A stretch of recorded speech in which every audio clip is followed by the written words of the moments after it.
Harry Potter and the Order of the Phoenix, Chapter 10, Luna Lovegood. Harry had a troubled night's sleep. His parents wove in and out of his dreams, never speaking. Mrs. Weasley sobbed over Creature's dead body, watched by Ron and Hermione, who were wearing crowns. And yet again Harry found himself walking down a corridor, ending in a locked door. He awoke abruptly, with his scar prickling, to find Ron already dressed and talking to him. "Better hurry up. Mom's going ballistic. She says we're going to miss the train." There was a lot of commotion in the house. From what he heard as he dressed at top speed, Harry gathered that Fred and George had bewitched their trunks to fly downstairs to save the bother of carrying them, with the result that they had hurtled straight into Ginny and knocked her down 2 flights of stairs into the hall. Mrs. Black and Mrs. Weasley were both screaming at the top of their voices. "Could have done her a serious injury, you idiots! Filthy half-breeds, besmirching the house of my fathers!"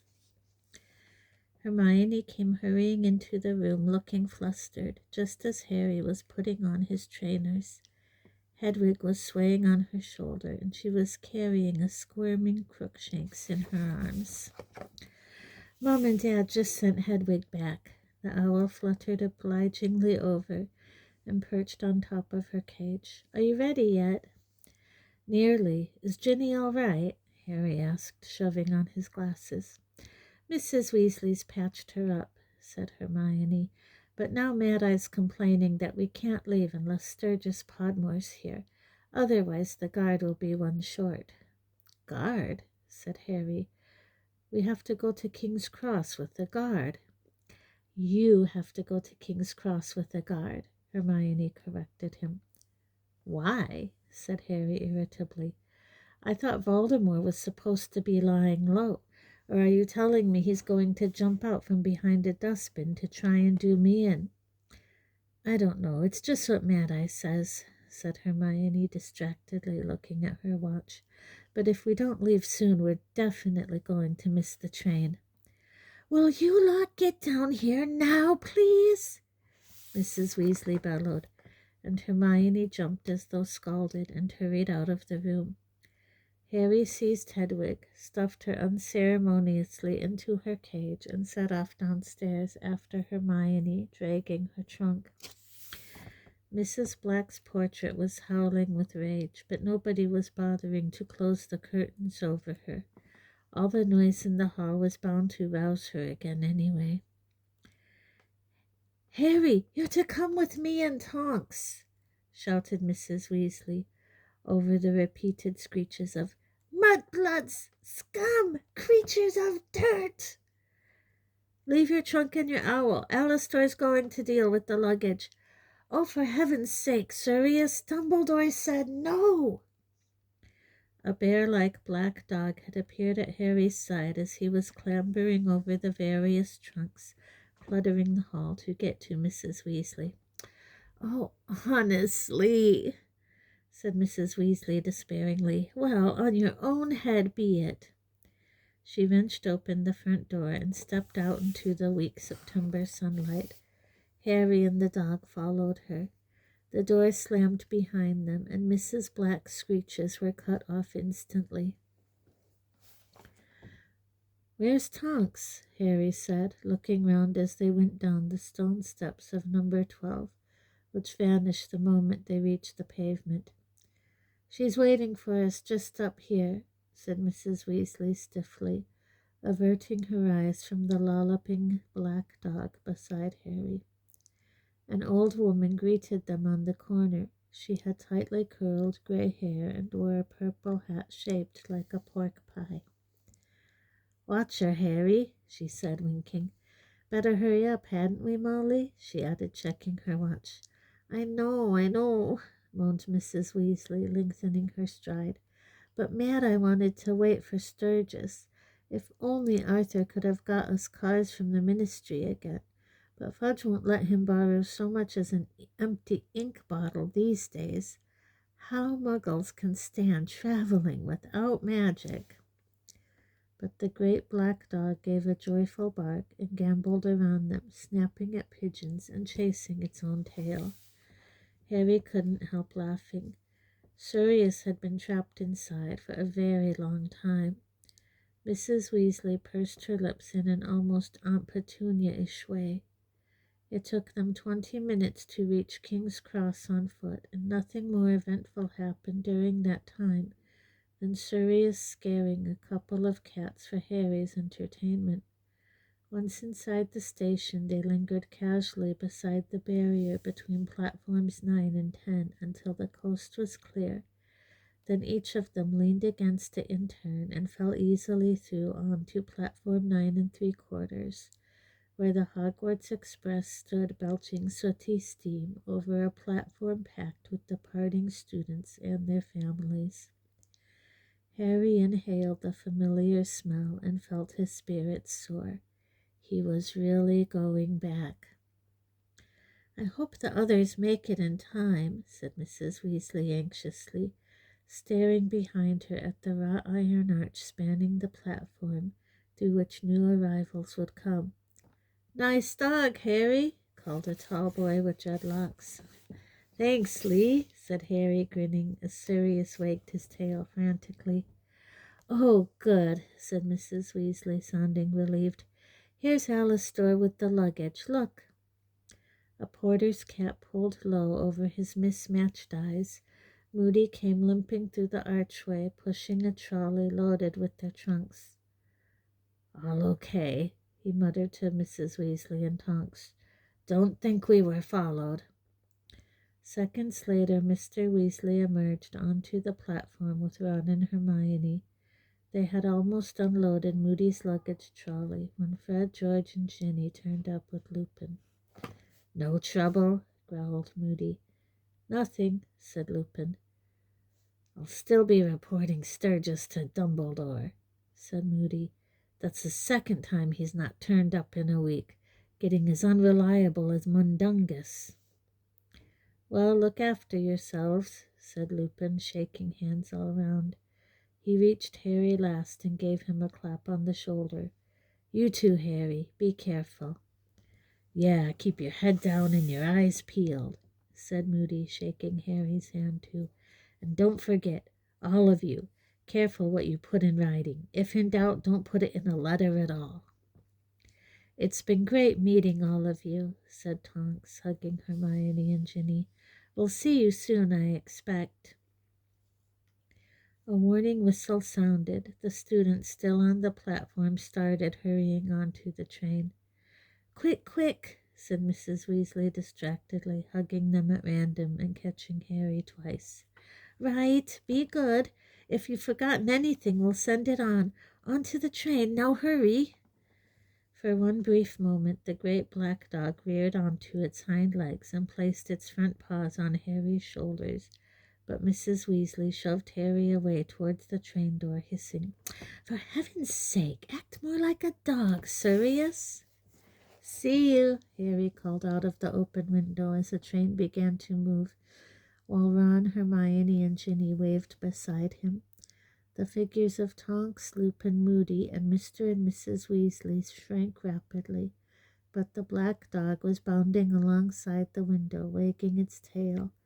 Blurred people on the platform were laughing to see it chasing the train. Then they rounded a bend, and Sirius was gone. "He shouldn't have come with us," said Hermione in a worried voice. "Oh, lighten up," said Ron. "He hasn't seen daylight for months, poor bloke." "Well," said Fred, clapping his hands together, "can't stand around chatting all day. We've got business to discuss with Lee. See you later." And he and George disappeared down the corridor to the right. The train was gathering still more speed, so that the houses outside the window flashed past, and they swayed where they stood. "Shall we go and find a compartment, then?" Harry asked. Ron and Hermione exchanged looks. Said Ron. Well, Ron and I are supposed to go into the prefect carriage," Hermione said awkwardly. Ron wasn't looking at Harry. He seemed to have become intensely interested in the fingernails on his left hand. "Oh," said Harry. "Right, fine." "I don't think we'll have to stay there all journey," said Hermione quickly. "Our letter said we just get instructions from the head boy and girl, and then patrol the corridors from time to time." "Fine," said Harry again. "Well, I might see you later then." "Yeah, definitely," said Ron, casting a shifty, anxious look at Harry. "It's a pain having to go down there. I'd rather, but we have to. I mean, I'm not enjoying it. I'm not Percy," he finished defiantly. "I know you're not," said Harry, and he grinned. But as Hermione and Ron dragged their trunks, Crookshanks, and a caged pigwidgeon off towards the engine end of the train, Harry felt an odd sense of loss. He had never traveled on the Hogwarts Express without Ron. "Come on," Ginny told him. "If we get a move on, we'll be able to save them places." "Right," said Harry, picking up Hedwig's cage in one hand and the handle of his trunk in the other. They struggled off down the corridor, peering through the glass panel doors into the compartments they passed, which were already full. Harry could not help noticing that a lot of people stared back at him with great interest, and that several of them nudged their neighbors and pointed him out. After he had met this behavior in 5 consecutive carriages, he remembered that the Daily Prophet had been telling its readers all summer what a lying show-off he was. He wondered bleakly whether the people now staring and whispering believed the stories. In the very last carriage they met Neville Longbottom, Harry's fellow fifth-year Gryffindor, his round face shining with the effort of pulling his trunk along and maintaining a one-handed grip on his struggling toad, Trevor. "Hi, Harry," he panted. "Hi, Ginny. Everywhere's full. I can't find a seat." "What are you talking about?" said Ginny, who had squeezed past Neville to peer into the compartment behind him. "There's room in this one. There's only Loony Lovegood in here." Neville mumbled something about not wanting to disturb anyone. "Don't be silly," said Ginny, laughing. "She's all right." She slid the door open and pulled her trunk inside. Harry and Neville followed. "Hi, Luna," said Ginny. "Is it okay if we take these seats?" The girl beside the window looked up. She had straggly, waist-length, dirty blonde hair, very pale eyebrows, and protuberant eyes that gave her a permanently surprised look. Harry knew at once why Neville had chosen to pass this compartment by. The girl gave off an aura of distinct dottiness. Perhaps it was the fact that she had stuck her wand behind her left ear for safekeeping, or that she had chosen to wear a necklace of butterbeer corks, or that she was reading a magazine upside down. Her eyes ranged over Neville and came to rest on Harry. She nodded. "Thanks," said Ginny, smiling at her. Harry and Neville stowed the 3 trunks and Hedwig's cage in the luggage rack and sat down. Luna watched them over her upside-down magazine, which was called The Quibbler. She did not seem to need to blink as much as normal humans. She stared and stared at Harry, who had taken the seat opposite her and now wished he hadn't. "Had a good summer, Luna?" Ginny asked. "Yes," said Luna dreamily, without taking her eyes off Harry. "Yes, it was quite enjoyable, you know." "You're Harry Potter," she added. "I know I am," said Harry. Neville chuckled. Luna turned her pale eyes on him instead. "And I don't know who you are." "I'm nobody," said Neville hurriedly. "No, you're not," said Ginny sharply. "Neville Longbottom, Luna Lovegood. Luna's in my year, but in Ravenclaw." "Wit beyond measure is man's greatest treasure," said Luna in a sing-song voice. She raised her upside-down magazine high enough to hide her face and fell silent. Harry and Neville looked at each other with their eyebrows raised. Ginny suppressed a giggle. The train rattled onward, speeding them out into open country. It was an odd, unsettled sort of day. One moment the carriage was full of sunlight, and the next they were passing beneath ominously gray clouds. "Guess what I got for my birthday," said Neville. "Another remembro?" said Harry, remembering the marble-like device Neville's grandmother had sent him in an effort to improve his abysmal memory. "No," said Neville. "I could do with one, though. I lost the old one ages ago. No, look at this." He dug the hand that was not keeping a firm grip on Trevor into his school bag, and after a little bit of rummaging pulled out what appeared to be a small gray cactus in a pot, except that it was covered with what looked like boils rather than spines. "Mimbulus Mimbletonia," he said proudly. Harry stared at the thing. It was pulsating slightly, giving it the rather sinister look of some diseased internal organ. "It's really, really rare," said Neville, beaming. "I don't know if there's one in the greenhouse at Hogwarts even. I can't wait to show it to Professor Sprout. My great-uncle Algy got it for me in Assyria. I'm going to see if I can breed from it." Harry knew that Neville's favorite subject was herbology, but for the life of him he could not see what he would want with this stunted little plant.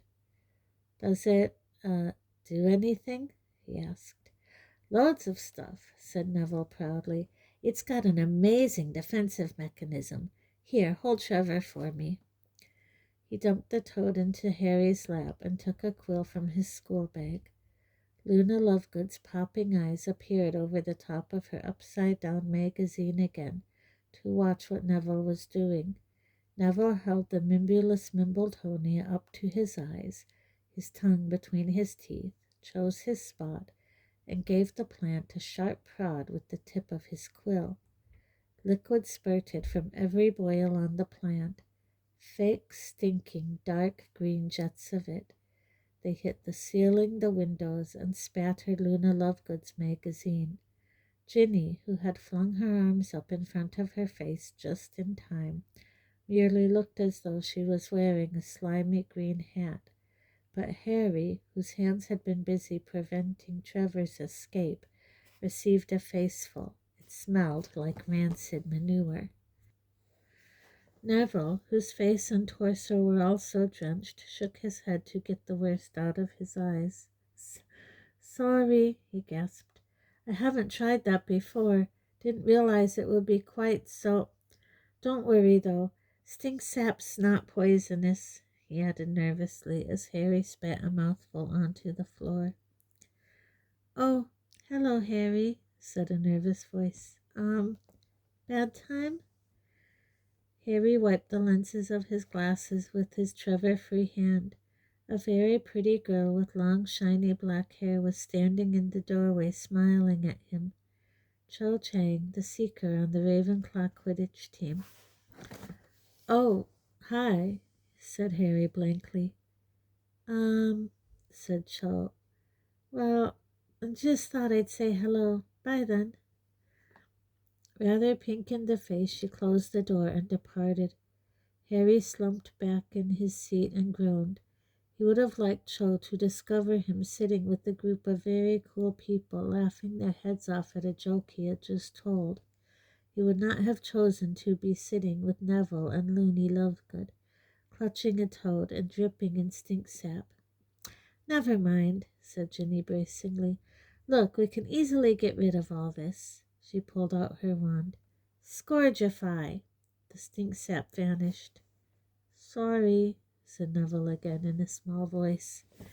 Ron and Hermione did not turn up for nearly an hour, by which time the food trolley had already gone by. Harry, Ginny, and Neville had finished their pumpkin pasties and were busy swapping chocolate frog cards when the compartment door slid open and they walked in, accompanied by Crookshanks and a shrilly hooting Pigwidgeon in his cage. "I'm starving," said Ron, stowing Pigwidgeon next to Hedwig, grabbing a chocolate frog from Harry, and throwing himself into the seat next to him, he ripped open the wrapper, bit off the frog's head, and leaned back with his eyes closed, as though he had had a very exhausting morning. "Well, there are 2 fifth-year prefects from each house," said Hermione, looking thoroughly disgruntled as she took her seat. "Boy and girl from each." "And guess who's a Slytherin prefect?" said Ron, still with his eyes closed. "Malfoy," replied Harry at once, certain his worst fear would be confirmed. "Course," said Ron bitterly, stuffing the rest of the frog into his mouth and taking another. "And that complete cow, Pansy Parkinson," said Hermione viciously. "How she got to be a prefect when she's thicker than a concussed troll." "Who are Hufflepuff?" Harry asked. "Ernie Macmillan and Hannah Abbott," said Ron thickly. "And Anthony Goldstein and Padma Patil for Ravenclaw," said Hermione. "You went to the Yule Ball with Padma Patil," said a vague voice. Everyone turned to look at Luna Lovegood, who was gazing unblinkingly at Ron over the top of the quibbler. He swallowed his mouthful of frog. "Yeah, I know I did," he said, looking mildly surprised. "She didn't enjoy it very much," Luna informed him. "She doesn't think you treated her very well, because you wouldn't dance with her. I don't think I'd have minded," she added thoughtfully. "I don't like dancing very much." She retreated behind the quibbler again. Ron stared at the cover with his mouth hanging open for a few seconds, then looked around at Ginny for some kind of explanation, but Ginny had stuffed her knuckles in her mouth to stop herself giggling. Ron shook his head, bemused, and checked his watch. "We're supposed to patrol the corridors every so often," he told Harry and Neville, "and we can give out punishments if people are misbehaving. I can't wait to get Crabbe and Goyle for something." "You're not supposed to abuse your position, Ron," said Hermione sharply. "Yeah, right, because Malfoy won't abuse it at all," said Ron sarcastically. "So you're going to descend to his level?" "No, I'm just going to make sure I get his mates before he gets mine." "For heaven's sake, Ron." "I'll make Goyle do lines. It'll kill him. He hates writing," said Ron happily. He lowered his voice to Goyle's low grunt and, screwing up his face in a look of pained concentration, mimed writing in midair. "I must not look like a baboon's backside." Everyone laughed, but nobody laughed harder than Luna Lovegood. She let out a scream of mirth that caused Hedwig to wake up and flap her wings indignantly, and Crookshanks to leap up into the luggage rack, hissing. Luna laughed so hard her magazine slipped out of her grasp, slid down her legs, and onto the floor. That was funny." Her prominent eyes swam with tears as she gasped for breath, staring at Ron. Utterly nonplussed, he looked around at the others, who were now laughing at the expression on Ron's face and at the ludicrously prolonged laughter of Luna Lovegood, who was rocking backwards and forwards, clutching her sides. "Are you taking the mickey?" said Ron, frowning at her. "Baboon's backside," she choked, holding her ribs. Everyone else was watching Luna laughing, but Harry, glancing at the magazine on the floor, noticed something that made him dive for it. Upside down, it had been hard to tell what the picture on the front was, but Harry now realized it was a fairly bad cartoon of Cornelius Fudge. Harry only recognized him because of the lime green bowler hat, One of Fudge's hands was clenched around a bag of gold. The other hand was throttling a goblin. The cartoon was captioned, "How far will Fudge go to gain Gringotts?" Beneath this were listed the titles of other articles inside the magazine. Corruption in the Quidditch League, How the Tornadoes Are Taking Control. Secrets of the Ancient Runes Revealed. Sirius Black, Villain or Victim. "Can I have a look at this?" Harry asked Luna eagerly. She nodded, still gazing at Ron, breathless with laughter. Harry opened the magazine and scanned the index. Until this moment he had completely forgotten the magazine Kingsley had handed Mr. Weasley to give to Sirius, but it must have been this edition of the Quibbler. He found the page and turned excitedly to the article. This, too, was illustrated by a rather bad cartoon. In fact, Harry would not have known it was supposed to be Sirius if it hadn't been captioned. Simon was standing on a pile of human bones with his wand out. The headline on the article said, "Sirius, black as he's painted? Notorious mass murderer or innocent singing sensation." Harry had to read this first sentence several times before he was convinced that he had not misunderstood it. Since when had Sirius been a singing sensation? For 14 years, Sirius Black has been believed guilty of the mass murder of 12 innocent muggles and one wizard.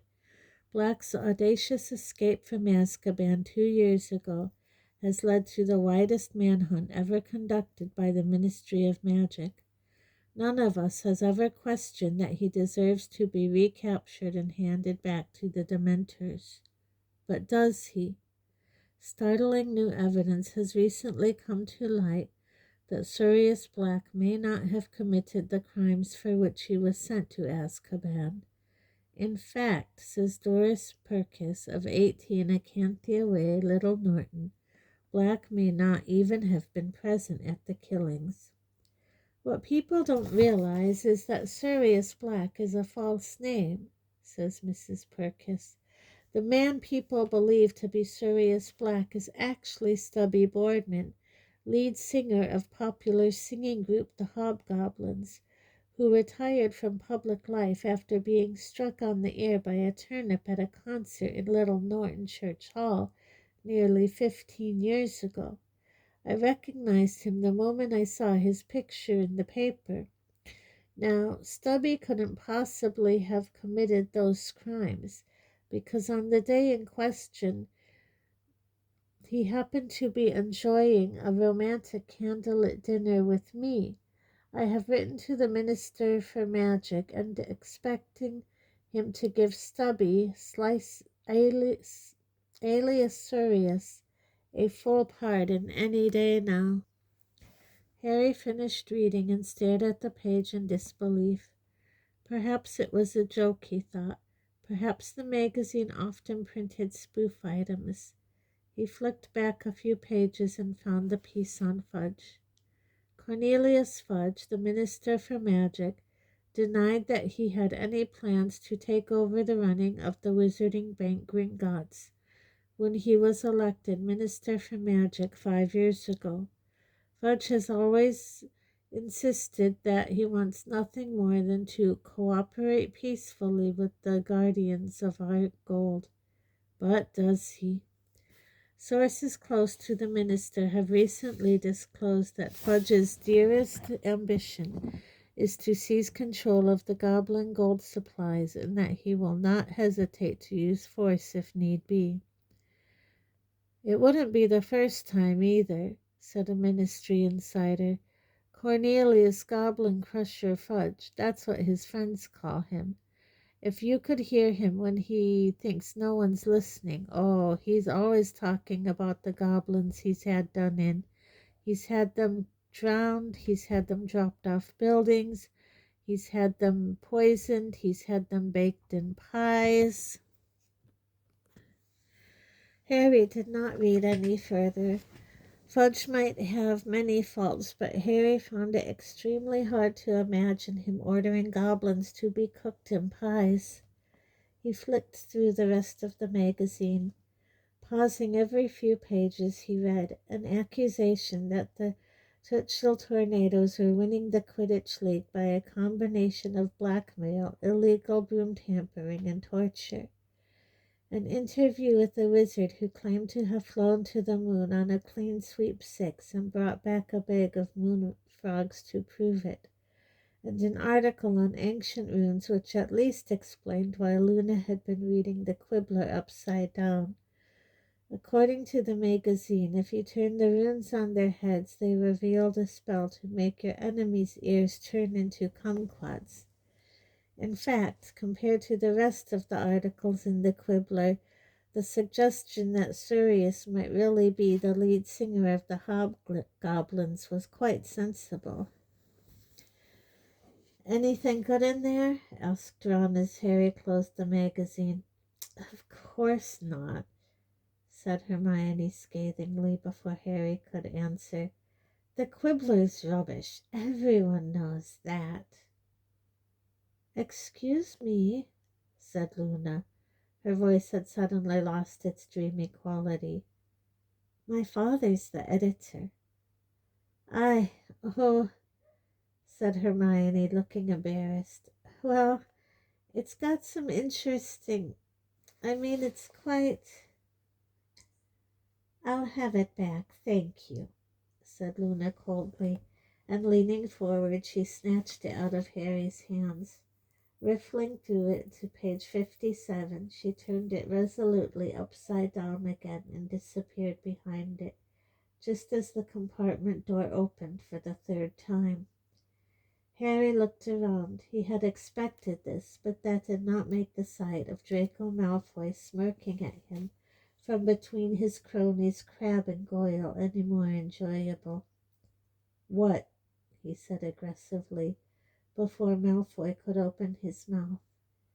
"Manners, Potter, or I'll have to give you a detention," drawled Malfoy, whose sleek blonde hair and pointed chin were just like his father's. "You see, I, unlike you, have been made a prefect, which means that I, unlike you, have the power to hand out punishments." "Yeah," said Harry, "but you, unlike me, are a git, so get out and leave us alone." Ron, Hermione, Ginny, and Neville laughed. Malfoy's lip curled. "Tell me, how does it feel being second best to Weasley, Potter?" he asked. "Shut up, Malfoy," said Hermione sharply. "I seem to have touched a nerve," said Malfoy, smirking. "Well, just watch yourself, Potter, because I'll be dogging your footsteps in case you step out of line." "Get out," said Hermione, standing up. Sniggering, Malfoy gave Harry a last malicious look and departed, with Crabbe and Goyle lumbering along in his wake. Hermione slammed the compartment door behind them and turned to look at Harry, who knew at once that she, like him, had recognized what Malfoy had said and been just as unnerved by it. "Chuck us another frog," said Ron, who had clearly noticed nothing. Harry could not talk freely in front of Neville and Luna. He exchanged another nervous look with Hermione, then stared out of the window. He had thought Sirius coming with him to the station was a bit of a laugh, but suddenly it seemed reckless, if not downright dangerous. Hermione had been right. Sirius should not have come. What if Mr. Malfoy had noticed the black dog and told Draco?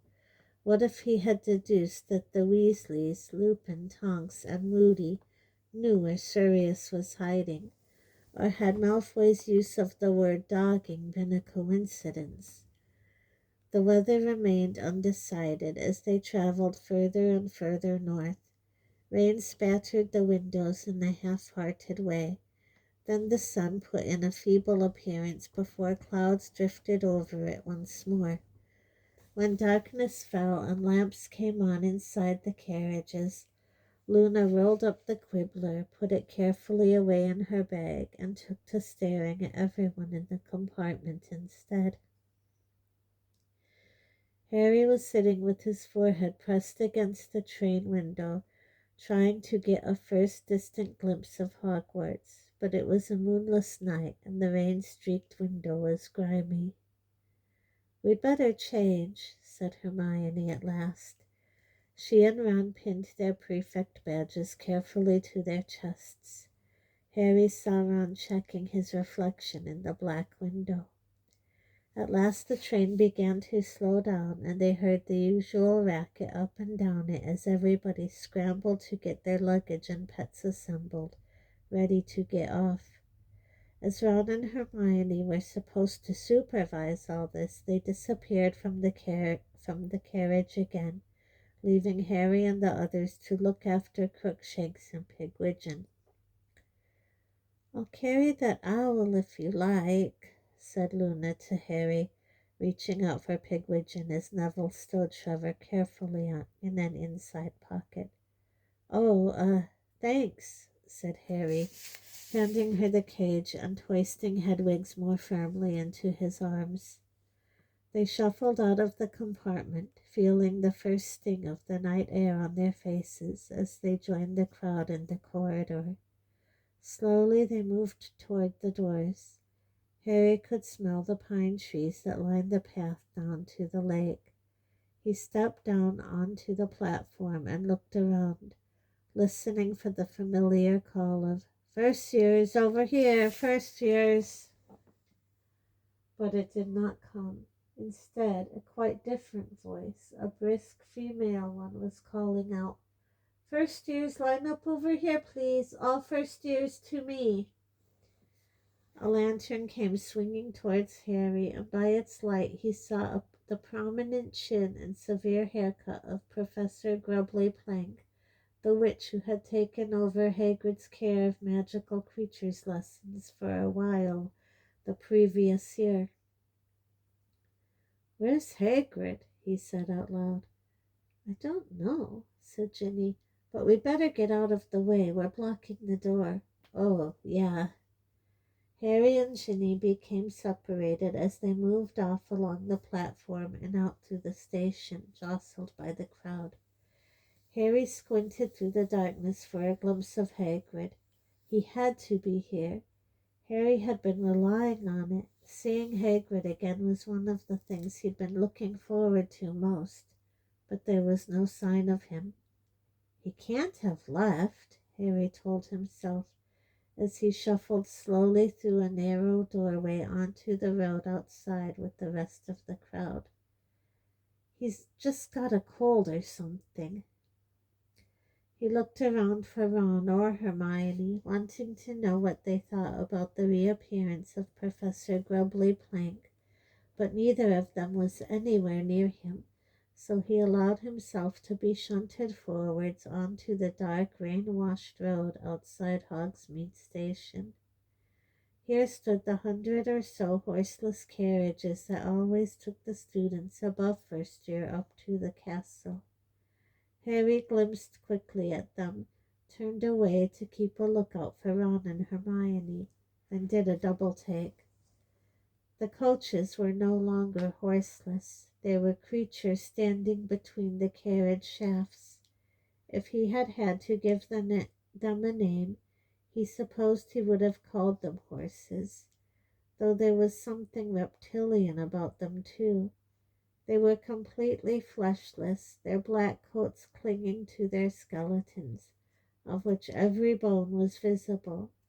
Their heads were dragonish, and their pupil-less eyes white and staring. Wings sprouted from each wither, vast black leathery wings that looked as though they ought to belong to giant bats. Standing still and quiet in the gloom, the creatures looked eerie and sinister.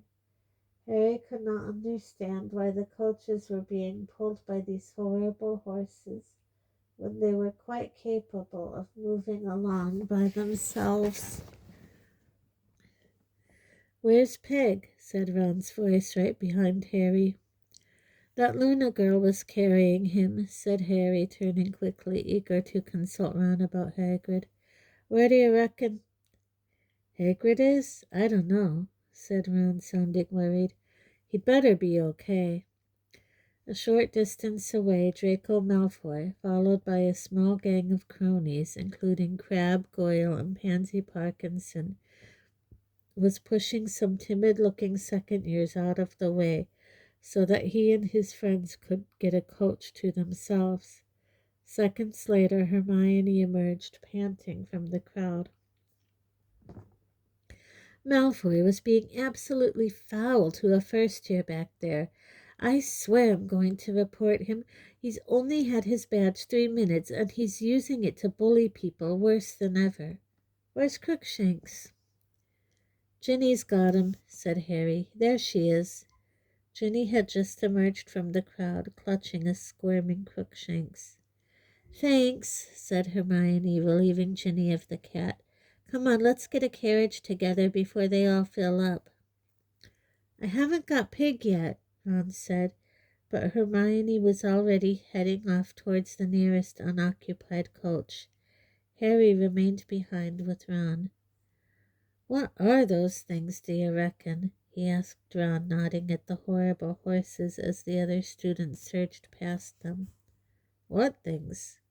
"Those horse—" Luna appeared, holding Pigwidgeon's cage in her arms. The tiny owl was twittering excitedly as usual.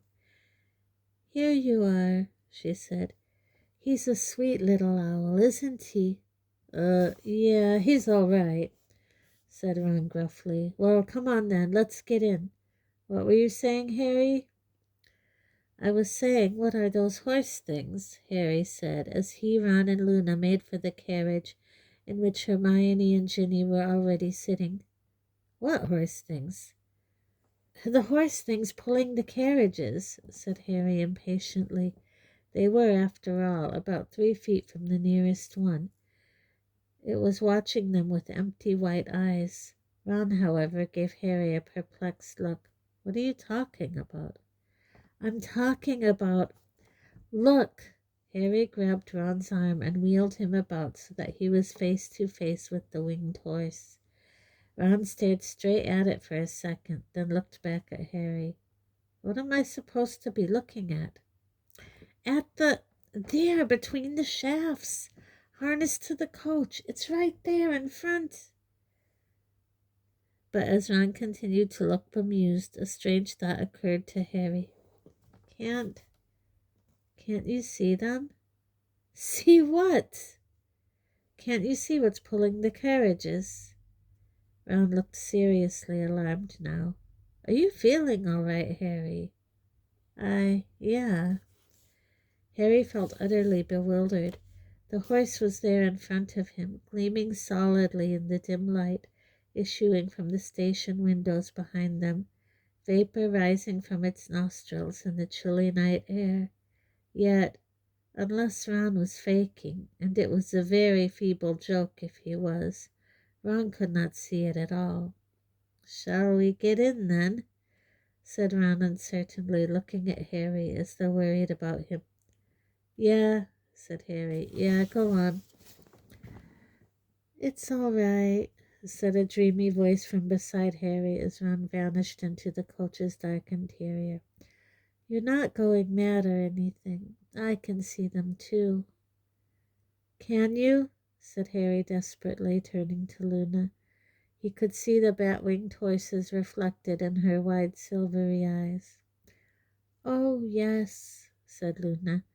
"I've been able to see them ever since my first day here. They've always pulled the carriages. Don't worry, you're just as sane as I am." Smiling faintly, she climbed into the musty interior of the carriage after Ron. Not altogether reassured, Harry followed her.